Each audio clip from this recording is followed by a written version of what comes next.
Okay, welcome back to the show. I've been doing a lot of a review and commentary episodes for the latest anime of this season, the ones that I like.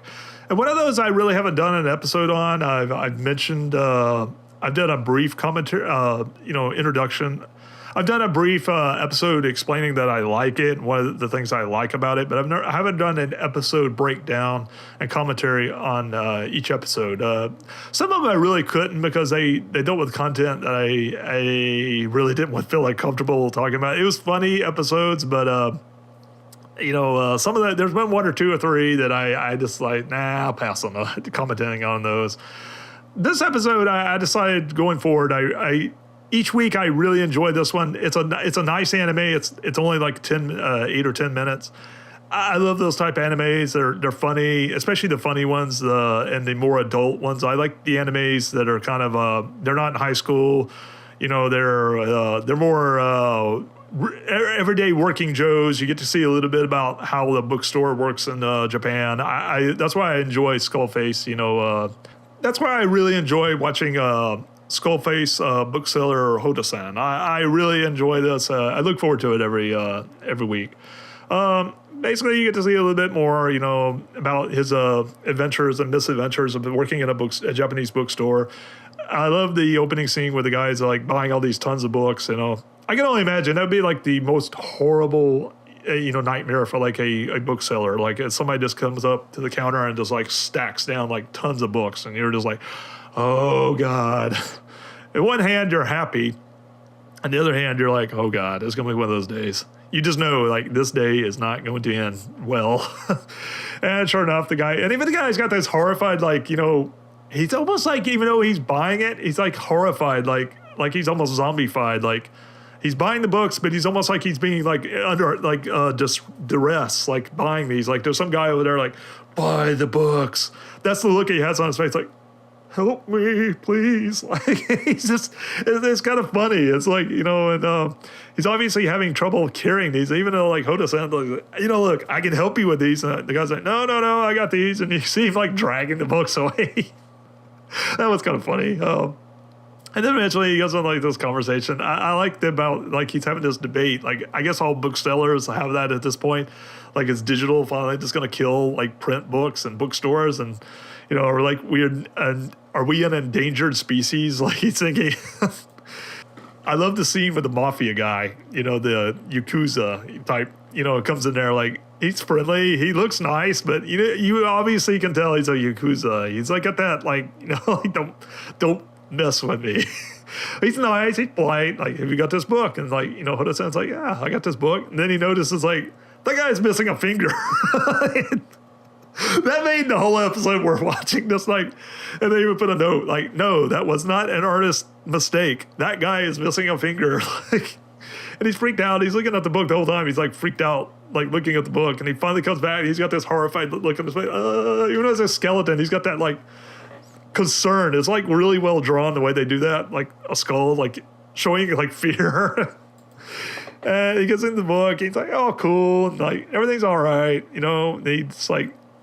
Yeah, I can send it to this address. And he sends it to the address, and then the guy says like, hey, I'll see you next time. And he says like, he says his name and like walks away, and he's like, wait, how do you know my name? Like, was that a threat? Like, what was he meaning? Like, how do you know all this about me? And then like, wait, they hit him like, oh wait, I'm wearing a badge, duh.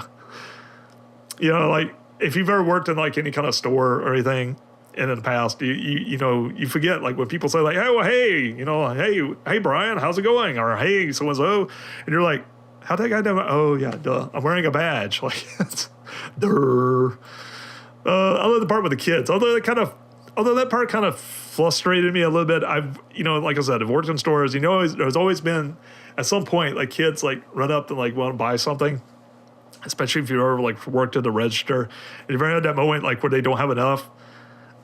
Most people would like at some point like, all right, you're missing a dime. Here's a dime. Like here's a quarter or something. But, of course, there are a few. I'm not really up on Japanese currency, but obviously there was a lot short. But still, most people would like, okay, cute kids. All right, here's a little bit. Or unless you're like really tight on money, but even with that, most people would like, okay, they're kids. I can chip in. But he doesn't. He just kind of like, oh, well, it just has that nervous look like, come on, give me more. Come on. Come on, kid, you can do it. Give me some more. And, he's got that like, because I'm like, what do I do? What do I, like, instead of like just chipping in, he kind of freaks out. Well, obviously the parent comes up and she's like, oh, here's some money. The kid's got this horrified look on his face. Like he's seeing like his life flash before his eyes. I'm not going to get the book. Like it was just kind of funny. I really enjoyed that one. And of course, that.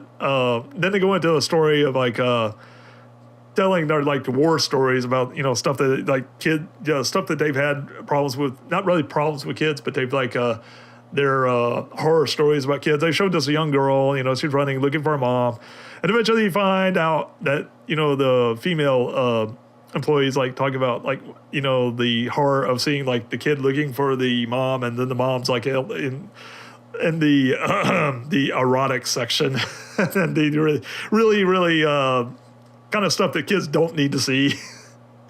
And even it was even funnier was the boy looking for his mom, and like the woman was like, no, don't go that way.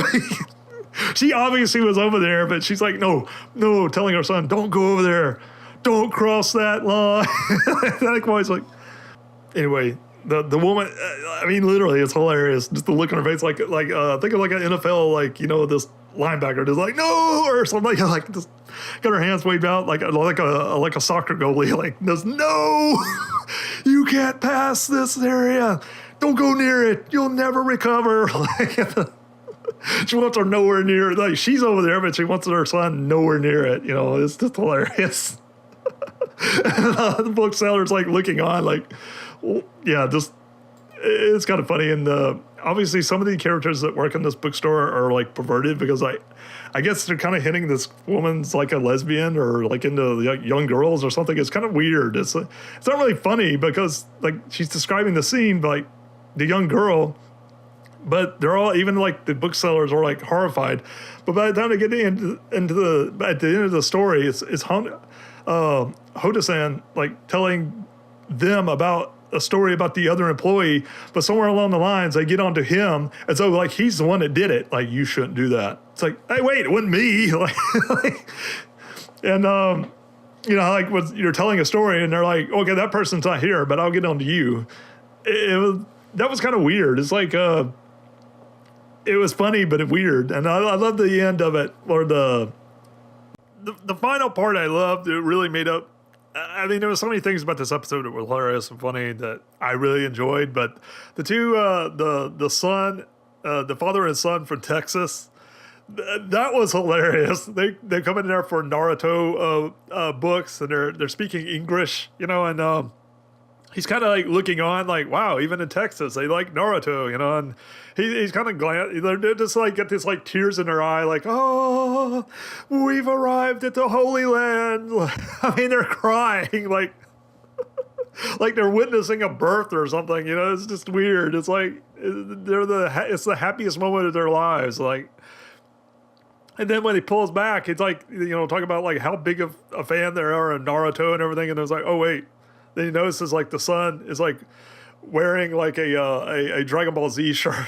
he's like stunned. Like I don't really know why he's so stunned, but I guess he's like, because he was such into Naruto, he just like, oh, okay, that was the only thing they enjoy, I guess. Like, it was just really well done. It's just like, but the looks on their face is what really sells it. They're just like sitting there like, oh, like the promised land. We're here.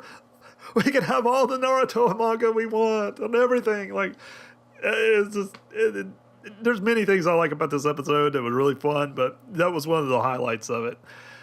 Anyway, but there was one other thing I forgot, and it was hilarious too. He's talking about it occasionally in this anime. He's talking to his editor, like he's selling the manga. Like the real manga artist is like really. You can tell he's writing down conversations he's had with his real editor, and in the production of doing this anime and the manga.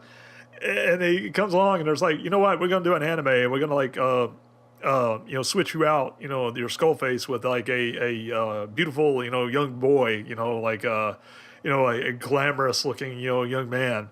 And they show all these scenes like they've done in the past. Like they switch out, him, Hoda-san, as a young, the attractive young male. He's it makes it funny because like his expressions and his movements are still the same, but yeah, it's not as funny.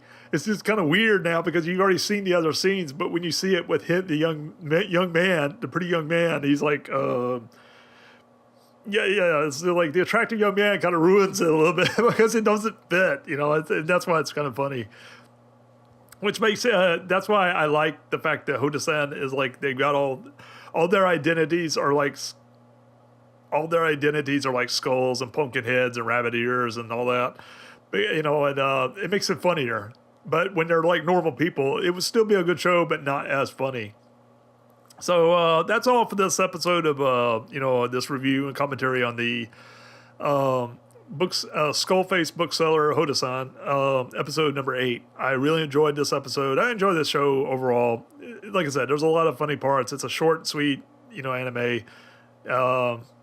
Anyway, that's all for this episode. Keep watching anime and reading comics. I'll catch you next time.